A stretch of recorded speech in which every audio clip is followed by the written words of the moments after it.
अस्सलामुअलैकुम रहमतुल्लाहि व बरकातुहू। My dear students and viewers, उम्मीद है आप सब लोग खैरियत से होंगे। स्टूडेंट्स, अपने प्रीवियस लेक्चर में मैंने आपको एक टॉपिक करवाया था जिससे रिलेटेड हमने एक लॉन्ग क्वेश्चन भी पढ़ा था। मैंने बताया था कि इस क्वेश्चन को करने से आपकी डेफिनेशन भी क्लियर हो जाएगी और आपका एक लॉन्ग क्वेश्चन भी कवर हो जाएगा। आउटलाइन आप अपनी स्क्रीन्स पर देख रहे हैं। आज भी हम एक ऐसा ही टॉपिक पढ़ेंगे जिससे हमारी डेफिनेशन, बड़ी इंपॉर्टेंट डेफिनेशन भी क्लियर हो जाएगी और हमारा एक लॉन्ग क्वेश्चन भी हो जाएगा। तो आज का जो टॉपिक है दैट इज़ रेजिडेंट पर्सन। अब वैसे तो ये डेफिनेशंस में है, जैसा कि मैंने बताया था, रेड मार्क में वो हैं जो डेफिनेशन अभी हमने करनी है और ग्रीन में वो हैं जो हम कर चुके हैं अल्हम्दुलिल्लाह। तो आज हम 26 नंबर डेफिनेशन और इसके साथ इस जैसा ही लॉन्ग क्वेश्चन है इसी टॉपिक से रिलेटेड जो पास पेपर में भी आ चुका है, that is what are legal provisions governing the residential status of individual, association of person and company in Pakistan. वो कौन कौन सी कानूनी शराइत हैं जिसके मुताबिक हम ये डिटरमिन करेंगे कि किसी इंडिविजुअल का, किसी एसोसिएशन ऑफ पर्सनस का और किसी कंपनी का जो रेजिडेंशियल स्टेटस है वो क्या है, किन शराइत की बुनियाद पर, वो कौन कौन सी लीगल रिक्वायरमेंट्स हैं, लीगल प्रोविजंस हैं। तो जब हम ये क्वेश्चन करेंगे तो अंडरस्टूड है हमारे ये डेफिनेशन भी क्लियर हो जाएगी, दैट इज़ रेजिडेंट पर्सन। तो स्टार्ट करते हैं जी। Resident and non resident person की डेफिनेशन से सेक्शन 81 से लेकर 84 तक जो है वो इस टॉपिक के बारे में इनकम टैक्स ऑर्डिनेंस 2001 में बताया गया है। सबसे पहले स्टूडेंट्स एंड व्यूअर्स इस बात को समझ लें कि हम ये टॉपिक क्यों पढ़ने जा रहे हैं, इनकम टैक्स ऑर्डिनेंस में इसकी क्या अहमियत है। तो पहली बात तो ये कि आपको ये समझना है कि रेजिडेंट और नॉन रेजिडेंट किसे कहते हैं। वैसे तो रेजिडेंट का लफ्ज़ी मतलब है रिहायशी होना, नॉन रेजिडेंट जो रिहायशी ना हो, लेकिन यहाँ पर रिहायशी और नॉन रेजिडेंट या रिहायशी और गैर रिहायशी का मतलब ये है कि कौन टैक्स के कानून के मुताबिक पाकिस्तानी रेजिडेंट है और कौन पाकिस्तानी रेजिडेंट नहीं है, पाकिस्तान का रिहायशी है और कौन पाकिस्तान का रिहायशी नहीं है। अब ज़ाहरी तौर पर तो आप देखते हैं भी जिसका घर हो, जो पाकिस्तान में रहता हो, कभी कभार बाहर भी रहता हो, पाकिस्तान में भी रहता हो, तो हम कहते हैं जी ये पाकिस्तान का रेजिडेंट है। या पाकिस्तान में अगर वो कोई नहीं रहता, आपको कोई रिलेटिव है, वो सारी उम्र दुनिया से, पाकिस्तान से बाहर रहे हैं, तो आप कहेंगे ये जी नॉन रेजिडेंट है। या अगर किसी की आपने ये शनाख्त जाननी हो कि भाई वो रेजिडेंट है या नॉन रेजिडेंट, तो आप उसको कहेंगे भाई अपना आईडी कार्ड दिखाओ, अपना जो है वो डोमिसाइल दिखाओ, उसके ऊपर लिखा होगा भाई कि पाकिस्तान का रेजिडेंट है या नहीं है, पाकिस्तानी है या नहीं है। लेकिन टैक्स डिपार्टमेंट इसको नहीं मानता। टैक्स डिपार्टमेंट के अपने कवानीन हैं जिसके मुताबिक वो ये डिटरमिन करेगा कि कौन रेजिडेंट है और कौन रेजिडेंट नहीं है। ये बात समझ रहे हैं? और क्यों ये टॉपिक पढ़ना आपके लिए ज़रूरी है, पहले हम इस बात को डिस्कस कर लेते हैं कि ये टॉपिक आपके लिए क्यों पढ़ना ज़रूरी है, क्यों ये जानना ज़रूरी है टैक्स के पॉइंट ऑफ व्यू से कि भाई एक पर्सन, एक कंपनी वो रेजिडेंट है और एक रेजिडेंट नहीं है, एक इंडिविजुअल रेजिडेंट है और एक इंडिविजुअल रेजिडेंट नहीं है, एक एसोसिएशन रेजिडेंट है और एक एसोसिएशन रेजिडेंट नहीं है। ये जानना, ये पढ़ना क्यों ज़रूरी है, तो हम पहले इसकी इंपॉर्टेंस समझ लेते हैं ना, ताकि हम जब इस टॉपिक को पढ़ें तो आपको पता चले भाई इस टॉपिक को पढ़ने का फ़ायदा क्या होगा। तो ये आपकी स्क्रीन्स पर आपको टॉपिक नज़र आ रहा है, reason for distinguishing resident and non resident person. Tax के पॉइंट ऑफ व्यू से क्या वो वजह है, क्या रीज़न है कि भाई हम ये डिस्टिंग्विश करना चाहते हैं कि कोई रेजिडेंट है या रेजिडेंट नहीं है। There are two basic reasons. There are two basic reasons due to which it is necessary to determine whether a person is a resident or a non-resident. अब person जब लफ्ज़ मैं बोल रहा हूँ तो आपको इसकी डेफिनेशन उसी वक्त जहन में आ जानी चाहिए कि हमने पर्सन की डेफिनेशन पढ़ी थी। Person includes an individual, a company, N association of person, a government, a federal government, a foreign government, political sub division of foreign government. ये जो डेफिनेशन हमने पर्सन की पढ़ी थी यहाँ पर, क्योंकि मैंने बताया था इनकम टैक्स ऑर्डिनेंस में जो डेफिनेशन आपने पढ़ी हैं उनका अपने कम्प्रीहेंसिव मीनिंग्स हैं, उनके लिटरल मीनिंग्स पर नहीं जाना, डिक्शनरी मीनिंग्स पर नहीं जाना आपने।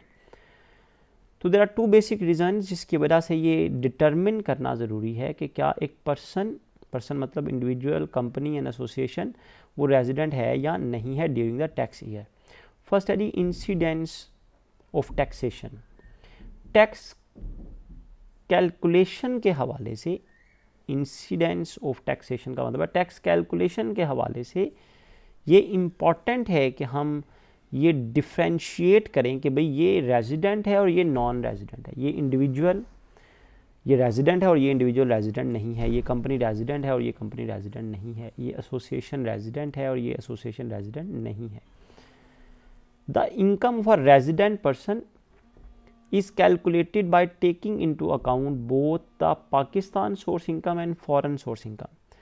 जो रेजिडेंट पर्सन है उसकी जो इनकम है वो कैलकुलेट की जाती है इस बात को मद्देनज़र रखते हुए, बाय टेकिंग इनटू अकाउंट, इस बात को मद्देनज़र रखते हुए कि क्या उसकी इनकम पाकिस्तान सोर्स इनकम है या फ़ॉरेन सोर्स इनकम है, क्या उसने पाकिस्तानी ज़राए से आमदनी कमाई है या गैर मुल्की ज़राए से आमदनी कमाई है। इस बात को मद्देनज़र रख कर ही टैक्स कैलकुलेट किया जाता है। The income of a non resident person is computed by taking into account only those amounts which are Pakistan source income. जो इनकम है नॉन रेजिडेंट पर्सन की जब वो कैलकुलेट की जाती है तो इस बात को मद्देनज़र रखा जाता है कि वो कौन सी रकम है जो पाकिस्तान सोर्स इनकम है, क्योंकि जो पाकिस्तान सोर्स इनकम होगी ना टैक्स भी उसी पर ही लागू होगा। क्योंकि जो फॉरेन सोर्स इनकम है ना, जो गैर मुल्की आमदनी है, उस पर टैक्स तो ज़ाहिर सी पता गैर मुल्की लगाएंगे, तो पाकिस्तान तो उस पर टैक्स नहीं लगाएगा। हाँ, जो शख्स गैर मुल्क से दूसरे मुल्क से पाकिस्तान पैसे भेजेगा वो तो बिल्कुल पाकिस्तान के लिए फ़ायदा कर रहा है कि पाकिस्तान के लिए ज़र मुबादला भेज रहा है, डॉलर्स भेज रहा है, गैर मुल्की करेंसी भेज रहा है, जिसकी वजह से पाकिस्तानी रुपये की कदर जो है उसमें इजाफा होगा। तो ये बड़ा ज़रूरी है जानना कि कोई रेजिडेंट है या नॉन रेजिडेंट है, क्योंकि जो टैक्स है वो इस बुनियाद पर निकाला जाता है कि किसी पर्सन की जो आमदनी है वो पाकिस्तानी आमदनी है, पाकिस्तानी ज़राए आमदनी से उसने आमदनी हासिल की है, या फ़ॉरेन सोर्स इनकम गैर मुल्की ज़राए आमदनी से उसने आमदनी हासिल की है। इस वजह से ये जानना ज़रूरी है। दूसरा जो फ़र्क है, there is a difference in rates of tax for residents and non resident. This difference will be discuss later in chapters. तो टैक्स रेट्स भी डिफरेंट हैं, रेजिडेंट के लिए टैक्स रेट्स डिफरेंट हैं, नॉन रेजिडेंट के लिए टैक्स रेट्स डिफरेंट हैं। इसका मतलब भी हुआ कि टैक्स कैलकुलेशन के हवाले से और टैक्स रेट्स के हवाले से आपको ये पता होना चाहिए कि भाई ये रेजिडेंट है, इस पर टैक्स रेट ये वाले होंगे, ये नॉन रेजिडेंट है, इस पर टैक्स रेट डिफरेंट होंगे। तो that's why it is important to differentiate between resident and non resident. तो पहले तो हमने इसके रीज़न पढ़ ले, भी हम ये टॉपिक पढ़ क्यों रहे हैं, टैक्स में हमने इस टॉपिक को क्यों डिस्कस करना है। अब आगे चलते हैं जी, रेजिडेंट और नॉन रेजिडेंट कैसे पता चलेगा। Income Tax Ordinance 2001 does not make any distinction on nationality or domicile. Rather, tax liability of a person is determined on the basis of the fact whether he is resident or non-resident. तो tax का जो कानून है, income tax ordinance, वो किसी की nationality या domicile देखकर ये फैसला नहीं करता कि ये रेजिडेंट है, ये नॉन रेजिडेंट है। जैसा कि मैंने बताया कि इनकम टैक्स के अपने कवानीन हैं, अपने रूल्स हैं ये डिटरमिन करने के लिए कि कोई रेजिडेंट है या नॉन रेजिडेंट है। It must be noticed that to be resident and non-resident as used above, nothing had to do with the dwelling place, nationality, rather it is term purely designed for tax purposes. तो ये जो resident और non resident person का जो meaning है, कहता है इससे हमें कोई लेना देना नहीं है कि कोई नेशनैलिटी उसकी कहाँ पर है, उसका घर कहाँ पर है, उसका डेविलिंग प्लेस रिहाइशगाह उसकी कहाँ पर है, इससे कोई फ़र्क नहीं पड़ता। फ़र्क पड़ता है कि वो रेजिडेंट है या नॉन रेजिडेंट, और कैसे पता चलेगा, ये टैक्स के कवानीन हमें बताएंगे। The status of the resident and non-resident is always associated with a particular income year because it may change from year to year. तो ये बड़ा इंपॉर्टेंट है जी। किसी भी इनकम ईयर, टैक्स ईयर जिसको हम कहते हैं, हर टैक्स ईयर के हवाले से हमें डिटरमिन करना पड़ेगा कि क्या इस साल उसका स्टेटस रेजिडेंट है या नॉन रेजिडेंट है। मुमकिन है कि एक शख्स इस साल 2020 में या 2021 में तो रेजिडेंट हो, लेकिन 2022 में वो नॉन रेजिडेंट हो, फिर 23 में दोबारा रेजिडेंट हो जाए। तो ये ईयर टू ईयर वेरी करता है। क्यों? जब हम कवानीन पढ़ेंगे, रेजिडेंट और नॉन रेजिडेंट की लीगल प्रोविजंस पढ़ेंगे तो ऑटोमेटिकली आप इस बात को समझ जाएंगे। तो टैक्स डिपार्टमेंट जो है टैक्स रूल्स के मुताबिक हर साल ये डिटरमिन करता है कि किसी पर्सन का जो स्टेटस है वो रेजिडेंट है या नॉन रेजिडेंट है। A person's status is determined with reference to the period of his stay. Purpose of stay is immaterial in Pakistan in the tax year. तो टैक्स डिपार्टमेंट जो है ना, वो जब किसी का रेजिडेंट और नॉन रेजिडेंट स्टेटस जज करता है, कैलकुलेट करता है, तो वो देखता है वो पाकिस्तान में कितनी देर ठहरा, किस मकसद के लिए ठहरा, इस बात को इग्नोर कर दिया जाता है। The purpose of stay is immaterial, इस बात से कोई सरोकार नहीं होता कि उसका पर्पज़ क्या था, देखा जाता है उसका स्टे पाकिस्तान में कितनी देर था। The federal government is treated as resident, और क्योंकि पर्सन के अंदर फेडरल गवर्नमेंट भी आती है और फेडरल गवर्नमेंट को भी रेजिडेंट ही कहा जाता है। For the purpose of income tax all the person are grouped under two categories, resident person and non resident person. तो हर पर्सन को रेजिडेंट और नॉन रेजिडेंट पर्सन के हिसाब से कैटेगराइज किया जाता है। जैसे मैंने बताया, resident individual, non resident individual, resident company, non resident company, resident association of person, non resident association of person. और फेडरल गवर्नमेंट के बारे में तो उसने कहा ये होती रेजिडेंट है, ये नॉन रेजिडेंट नहीं हम इसको कहेंगे। अच्छा जी, अभी हम इसको डिस्कस करने से पहले मैं आपको ज़रा यहाँ पर एक बात समझा दूँ कि देखिए, जब रेजिडेंट पर्सन की हम बात करें तो हम 3 अथॉरिटीज़ की बात कर रहे हैं। चौथी तो हमने कहा ये होती रेजिडेंट है ना। A person shall be resident person for the tax year if the person is a resident individual, resident company and resident association of person for the year। तो जब हम रेजिडेंट और नॉन रेजिडेंट के बारे में पढ़ेंगे तो हमें तीनों के बारे में पढ़ना पड़ेगा, क्योंकि इंडिविजुअल के लिए शराइत मुख्तलिफ हैं, कंपनी के लिए शराइत मुख्तलिफ हैं, एसोसिएशन ऑफ पर्सन के लिए शराइत मुख्तलिफ हैं। तो हमें रेजिडेंट इंडिविजुअल के बारे में भी शराइत पढ़नी पड़ेंगी, रेजिडेंट कंपनी के बारे में भी पढ़नी पड़ेंगी और रेजिडेंट एसोसिएशन ऑफ पर्सन के बारे में भी पढ़नी पड़ेंगी। और फेडरल गवर्नमेंट के बारे में तो क्लियर डिसीजन है भाई, ये होती ही रेजिडेंट है, इसको आप नॉन रेजिडेंट नहीं कह सकते। तो हमें तीनों के बारे में पढ़ना है, resident individual, resident company and resident association of person. तो सबसे पहले हम डिस्कस करते हैं जी, किसी इंडिविजुअल, किसी शख्स को, मर्द है या औरत, उसे रेजिडेंट कब कहा जाएगा। तो आ जाएंगे पेज नंबर 35 पर, रेजिडेंट इंडिविजुअल। जिस तरतीब से मैं आपको पढ़ा रहा हूँ आप मेरी बात फॉलो करें, इसी तरह ही पेपर में आपने इस क्वेश्चन को डिज़ाइन करना है। पहले आपने सबसे पहले बताना जी पर्पज़, कि रेजिडेंट और नॉन रेजिडेंट में डिफरेंस क्यों ज़रूरी है। दो उसके हमने बेसिक रीजंस पढ़ी। फिर मैंने आपको बताया भी रेजिडेंट और नॉन रेजिडेंट का स्टेटस इनकम टैक्स ऑर्डिनेंस में जो है वो उसके लिटरल मीनिंग, उसकी नेशनैलिटी, उसकी डोमिसाइल को देख कर नहीं किया जाता, बल्कि रेजिडेंट और नॉन रेजिडेंट की जो टर्म है ये स्पेसिफिकली टैक्स पर्पज़ के लिए टैक्स डिपार्टमेंट ने टैक्स ऑर्डिनेंस में डिज़ाइन की हैं, डिफ़ाइन की हैं, उसी के अकॉर्डिंग देखा जाएगा। किसी के कहने ना कहने, किसी की नेशनैलिटी से कोई फ़र्क नहीं पड़ेगा। फिर स्टे देखा जाता है पाकिस्तान में कितनी देर है। तो सबसे पहले आ जाएंगे रेजिडेंट इंडिविजुअल पर। अब अपनी स्क्रीन पर देख सकते हैं resident individual section 82। An individual will be resident in Pakistan in any tax year if he fulfills any one of the following 3 condition। ये नीचे 3 कंडीशन आपको नज़र आ रही है, 1 2 3। इन तीनों में से कहता है कोई एक कंडीशन भी फुलफिल हो गई तो टैक्स के कानून के मुताबिक वो पर्सन रेजिडेंट, वो इंडिविजुअल, सॉरी अब पर्सन नहीं, अब हम स्पेसिफिक हो गए हैं इंडिविजुअल पर, फ़र्द वाहिद पर, शख्स पर, वो मर्द है या औरत। पहली शर्त ये है, तीनों में से कोई शर्त भी पूरी हो गई तो वो रेजिडेंट कहलाएगा। He is in Pakistan for a period or periods amounting in all to 183 days or more। अब इनकम ईयर जो है ना, टैक्स ईयर जो है वो स्टार्ट होता है पाकिस्तान में 1 जुलाई से अगले साल की 30 जून तक। ये इस तरह 12 महीने बनते हैं। अब देखें बजट भी जून में अनाउंस होता है, 1 जुलाई से इम्प्लीमेंट हो जाता है। मिसाल के तौर पर 1 जुलाई 2020 से शुरू हुआ जो टैक्स ईयर, वो कब तक जाएगा, जुलाई, अगस्त, सितंबर, अक्टूबर, नवंबर, दिसंबर, जनवरी, फरवरी, मार्च, अप्रैल, मई, जून, वो जाएगा 30 जून 2021 तक। समझ रहे हैं? इन 12 महीनों में अगर उसने पाकिस्तान में 183 दिन, तकरीबन 6 महीने का अरसा बनता है, 183 दिन पाकिस्तान में अगर वो ठहरा इन 12 महीने में, अब ये वो 12 महीने जनवरी से दिसंबर तक के नहीं हैं, वो 12 महीने टैक्स ईयर वाले हैं। टैक्स ईयर कब शुरू होता है, 1 जुलाई 2020 को, और ख़त्म कब होता है, 1 जुलाई 2020 से शुरू हुआ और 30 जून 2021 को ख़त्म हुआ। इसी तरह जो 2021 में शुरू होने वाला साल है वो 1 जुलाई 2021 को शुरू होगा और 30 जून 2022 में जाकर ख़त्म हो जाएगा। इस टैक्स ईयर के दौरान उसका स्टे पाकिस्तान में period or periods amounting in all 183 days और मोर, 183 दिन या इससे ज़्यादा अगर हुआ तो उसको रेजिडेंट इंडिविजुअल कहा जाएगा। उसकी कैलकुलेशन जो है वो रेजिडेंट के हिसाब से होगी, उस पर टैक्स रेट रेजिडेंट वाले अप्लाई होंगे। अभी जो लफ्ज़ लिखा हुआ है period or periods amounting in all, इसका मतलब ये है कि वो चाहे 183 दिन इकट्ठा रह ले, इकट्ठा 183 दिन पाकिस्तान में ठहर ले, या पीरियड्स अमाउंटिंग इन ऑल, कुल मिलाकर अरसा, कुल मिलाकर का मतलब ये है, हो सकता है एक शख्स पाकिस्तान में पहले 30 दिन ठहरे फिर 60 दिन पाकिस्तान से बाहर चला जाए, 60 दिन के बाद वो वापस पाकिस्तान आए, फिर 90 दिन पाकिस्तान में ठहरे। इस तरह जितने भी वक्फों के साथ जितने भी पीरियड्स वो पाकिस्तान में ठहरेगा, उन पीरियड्स अमाउंटिंग इन ऑल, उन पूरे कुल मिलाकर उस अरसे को अगर हम ऐड करें वो 183 दिन या उससे ज़्यादा दिन बन गए पाकिस्तान में, अगर उसका स्टे इतना हुआ तो उसको रेजिडेंट इंडिविजुअल कहा जाएगा।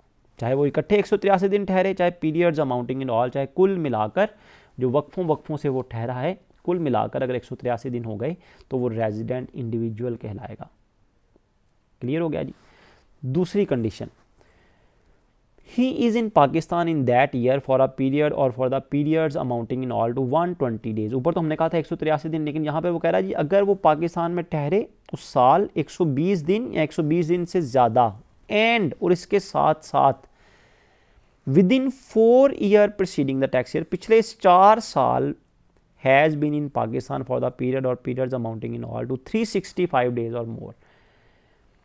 इस साल वो 120 दिन ठहरा है, लेकिन पिछले 4 सालों में वो पिछले 4 साल में कुल मिलाकर वो 365 दिन पाकिस्तान में ठहर चुका है, तो अब भी वो रेजिडेंट कहलाएगा। बेशक इस साल 183 दिन वो नहीं ठहरा, लेकिन इस साल 120 दिन या उससे ज़्यादा ठहरा है, लेकिन पिछले 4 सालों में कुल मिलाकर वो 365 दिन या उससे ज़्यादा अगर पाकिस्तान में ठहर चुका है तो फिर भी वो रेजिडेंट ही कहलाएगा।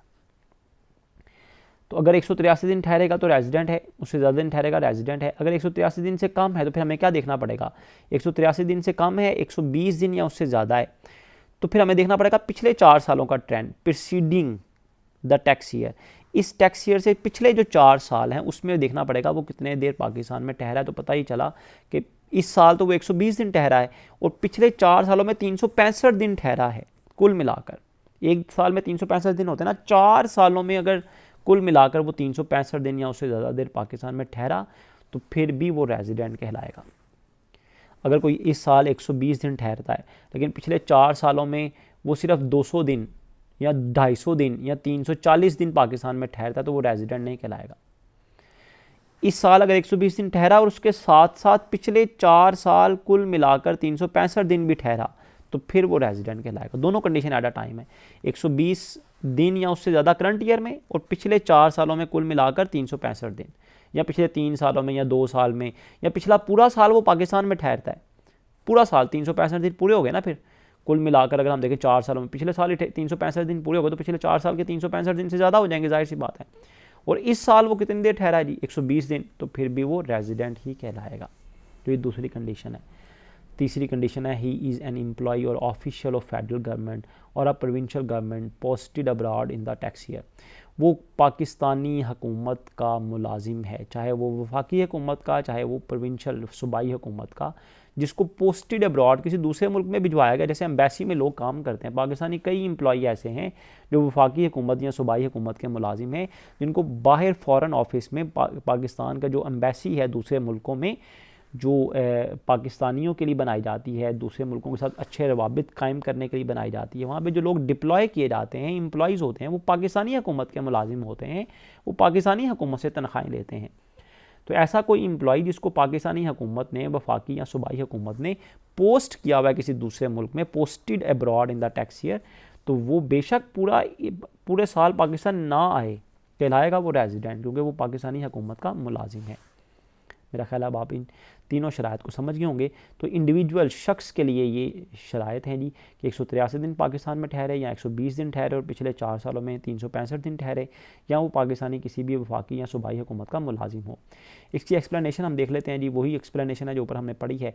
N individual will become a resident of Pakistan in the tax year if he stay in Pakistan in that year is 183 days or more. It is not necessary that stay should be continuous. इकट्ठा 183 दिन ठहरना ज़रूरी नहीं है, जैसे मैंने ऊपर भी बताया। Moreover, as already mentioned, purpose of the stay is also immaterial। मकसद भी उसका अहम नहीं, चाहे वो किसी खुशी से आया है, किसी गमी से आया है। पाकिस्तान में अगर 183 दिन या उससे ज़्यादा देर ठहरा तो वो रेजिडेंट कहलाएगा। It is also not necessary that stay should be at one place. Pakistan में किसी एक जगह पर ठहरना भी ज़रूरी नहीं है। Mayor physical presence for the period is sufficient. सिर्फ पाकिस्तान में होना ज़रूरी, चाहे वो झोंपड़ी में रहे, चाहे वो होटल में रहे, चाहे 10 दिन किसी एक घर में, 10 दिन किसी दूसरे घर में, किसी होटल में, किसी रिश्तेदार के घर रहे, कहलाएगा वो resident. Fulfilment of any one of the requirement given in clause 1, 2 and 3 sufficient, ऊपर दी गई तीनों में से कोई एक शर्त भी पूरी हो जाए, देखिए ऊपर 3 शर्तें जो आपने पढ़ी हैं, तीनों में से कोई एक शर्त भी पूरी हो जाए, द पर्पस और nature of the stay, the place of the stay, the frequency of the visits, circumstances of visits have no bearing on the determination of residential status, जो मकसद है उससे भी कोई फ़र्क नहीं पड़ता, स्टे से भी फ़र्क नहीं पड़ता, उसकी नेचर मकसद से भी फ़र्क नहीं पड़ता। ये देखें, इस टॉपिक को समझने के हवाले से कुछ इलिस्ट्रेशंस हैं, आप इनको अपनी अंडरस्टैंडिंग के लिए समझ सकते हैं, अदरवाइज़ पेपर में लिखने की ज़रूरत नहीं है। ये ड्यूरिंग द टैक्स ईयर ये 1, 2, 3, 4, 5, 6 कंडीशंस हैं, ये आप जो है वो जस्ट अपनी इंफॉर्मेशन के लिए, अपने कॉन्सेप्ट के लिए पढ़ सकते हैं। इसका सोल्यूशन भी साथ दिया हुआ है, तो आप इसको पढ़ के अपना कॉन्सेप्ट क्लियर कर सकते हैं। सब कुछ वैसा ही जो मैंने आपको बताया है। अब आ जाए जी, रेजिडेंट कंपनी किसको कहते हैं। कोई भी कंपनी रेजिडेंट कंपनी कब कहलाएगी, अगर इन तीनों में से कोई एक भी शर्त पूरी हो जाए, ABC तीनों में से कोई एक शर्त भी पूरी हो जाए, तो उस कंपनी को रेजिडेंट कंपनी कहा जाएगा। याद रखें कि हम क्या पढ़ रहे हैं, हम रेजिडेंट पर्सन के बारे में पढ़ रहे हैं। रेजिडेंट पर्सन का मतलब है इसमें 3 चीज़ें आपने पढ़नी है, रेजिडेंट कंपनी,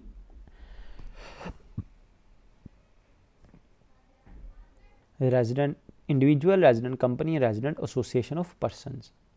तो रेजिडेंट कंपनी क्या है, company shall be resident company for the tax year if it fulfils any one of the following conditions. अगर नीचे दी गई तीनों में से कोई एक शर्त भी पूरी हो जाएगी तो वो कंपनी रेजिडेंट कंपनी कहलाएगी। पहली कंडीशन क्या है, it is incorporated or form by or under any law in Pakistan. ये इनकॉर्पोरेट हो, रजिस्टर्ड हो, बनाई जाए bye or under any law in Pakistan, Pakistan के किसी भी कानून के ज़रिए या पाकिस्तान के किसी भी कानून के तहत। It is incorporated or form by or under any law in Pakistan, ये पाकिस्तान के किसी भी कानून के तहत या ज़रिए बनाई जाए तो ये कंपनी क्या कहलाएगी, रेजिडेंट कंपनी कहलाएगी। It is incorporated or form by or under any law in Pakistan. B है जी, the control and management of the company is situated wholly in Pakistan at any time in the tax year. Company का control और management मुकम्मल तौर पर पाकिस्तान में होनी चाहिए at any time in the tax year में किसी भी वक्त। अब कंट्रोल एंड मैनेजमेंट का मतलब ये है, इसका मुकम्मल शेयर होल्डर्स, फैसला करने वाले लोग, डायरेक्टर्स, वो मुकम्मल तौर पर पाकिस्तान में होने चाहिए at any time in the tax year. मतलब टैक्स ईयर में चाहे किसी भी वक्त ऐसा हो कि वो उसके सारे शेयर होल्डर, सारे डायरेक्टर वो पाकिस्तान में हों, उसके फ़ैसले पाकिस्तान से होते हों, तो वो कंपनी क्या कहलाएगी, रेजिडेंट कंपनी कहलाएगी। It is a provincial government or local authority in Pakistan. जितनी भी सूबाई हुकूमतें हैं ना पाकिस्तान की, या लोकल अथॉरिटीज़ जो होती हैं, जो लोकल गवर्नमेंट्स होती हैं, इनको भी रेजिडेंट कंपनी ही कहा जाता है। क्लियर है जी। तो तीनों में से कोई एक कंडीशन है जी, it is incorporated or form by or under any law in force in Pakistan, the control and management of the company is situated wholly in Pakistan at any time in the tax year, it is provincial government or local authority in Pakistan. इसकी explanation है जी, in case of a company it is incorporated in Pakistan it will always be a resident in Pakistan. कोई भी company है उसकी incorporated, जो पाकिस्तान में incorporate हुई है, वो हमेशा रेजिडेंट कंपनी ही कहलाएगी। In case of other companies, they will become resident in Pakistan only if their control and management is wholly situated in Pakistan. Partial control is not sufficient. Partial control जो है वो sufficient नहीं है कि नहीं कुछ share Pakistani लोगों के पास हैं, कुछ आउट ऑफ कंट्री लोगों के पास हैं, वहाँ से कंट्रोल की जा रही है, वहाँ से फैसले हो रहे हैं, फिर वो रेजिडेंट नहीं होगी। होली सिचुएटेड इन पाकिस्तान, उसकी कंट्रोल एंड मैनेजमेंट मुकम्मल तौर पर पाकिस्तान में होनी चाहिए। तो ये होगी जी रेजिडेंट कंपनी की डेफिनेशन। ये अगर आप सी और डी पॉइंट है, ये बेशक आप ना करें, कोई इशू नहीं है जी, ये एक्सप्लेनेशन है इसकी, इतनी डिटेल में करने की ज़रूरत नहीं है। अब आते हैं जी तीसरा और आखिरी point, that is resident association of persons. एक एसोसिएशन ऑफ पर्सन की आपने ऑलरेडी डेफिनेशन पढ़ी है, ये है रेजिडेंट एसोसिएशन ऑफ पर्सन की डेफिनेशन। बुक में ये मिसिंग है, आप इसको नोट कर लें। ये रेजिडेंट AOP है, रेजिडेंट एसोसिएशन ऑफ पर्सन। बड़ी सिंपल है जी definition. An association of person shall be resident for any tax year. किसी एसोसिएशन को अगर आपने रेजिडेंट कहना है ना, तो उसके लिए शर्त यह है, if the control and management of the affairs of the association, उस एसोसिएशन का जो कंट्रोल और मैनेजमेंट है, इस सिचुएटेड, वो वाक़या होना चाहिए कहाँ पर, होली और पार्टली इन पाकिस्तान। देखिए कंपनी के लिए ज़रूरी था कि the control and management of the company is situated wholly in Pakistan, जबकि एसोसिएशन ऑफ पर्सन के लिए रायत ये है कि अगर राइट समझ लें या कंडीशन ये है कि अगर एसोसिएशन ऑफ पर्सन का कंट्रोल होली और पार्टली मुकम्मल या जुज़वी तौर पर भी पाकिस्तान में हुआ तो वो एसोसिएशन ऑफ पर्सन क्या कहलाएगी, रेजिडेंट एसोसिएशन ऑफ पर्सन कहलाएगी। क्लियर है जी। An association of person shall be resident for any tax year if the control and management of the affairs of the association is situated wholly or partly in Pakistan at any time in the year। कि अगर control and management जो association की है वो होली मुकम्मल या partly भी पाकिस्तान में हुई एट एनी टाइम किसी भी वक्त, तो वो एसोसिएशन क्या कहलाएगी, वो रेजिडेंट एसोसिएशन ऑफ पर्सन कहलाएगी। तो ये डिफरेंस याद रखना है। कंपनी की सूरत में क्या है, होली, और कंपनी का control and management is situated wholly in Pakistan, जबकि एसोसिएशन की सूरत में क्या है, the control and management of the association is situated, control and management affairs of the association is situated wholly or partly इन पाकिस्तान, तो फिर भी वो रेजिडेंट एसोसिएशन ऑफ पर्सन कहलाएगी। In case of an association of person even a partial control is sufficient. देखिए company में आपने पढ़ा था ना कि कंपनी में पार्शियल कंट्रोल सफिशिएंट नहीं है, जबकि एसोसिएशन की सूरत में ये है कि पार्शियल कंट्रोल सफिशिएंट है to become a resident for a tax purpose. Moreover it is not necessary that control should be exercise for the whole year. इसके साथ साथ ये भी ज़रूरी नहीं कि वो कंट्रोल मुकम्मल पाकिस्तान में पूरा साल होना चाहिए। At any time it mean that an association will only not be a resident if its control and management is completely outside Pakistan through the year. The residence of the members of the association of person is immaterial। जो association of person के member हैं उनके जो residence है वो कहाँ के रिहायशी हैं उससे भी कोई फ़र्क नहीं पड़ता। The mere fact that member of the association are not residents of Pakistan does not necessarily mean that association is also not a resident। उसके member चाहे दुनिया में जहाँ मर्जी रहते हों, वो resident, वो जो association of person है ना, उसको इस बात से कोई सरोकार नहीं, उस एसोसिएशन ऑफ पर्सन का ताल्लुक है कि वो रेजिडेंट है या नॉन रेजिडेंट है। उसके जो मेंबर्स हैं ना वो चाहे दुनिया के किसी भी कोने में रहते हों, उससे कोई फ़र्क नहीं पड़ता, क्योंकि एसोसिएशन एक अलग जो है वो फेस है। तो यहाँ पर देखें जी हमने एसोसिएशन ऑफ पर्सन की डेफिनेशन पढ़ ली। अब आ जाए जी यहाँ पर नॉन रेजिडेंट पर्सन पर।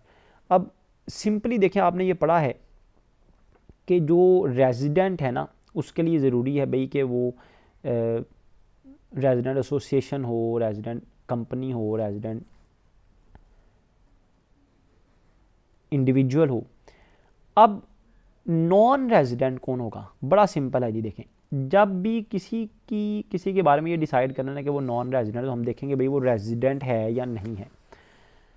तो जो रेजिडेंट नहीं होगा वो क्या होगा, तीसरी ऑप्शन ही कोई नहीं है। जो जब कोई रेजिडेंट नहीं होगा वो क्या होगा, नॉन रेजिडेंट।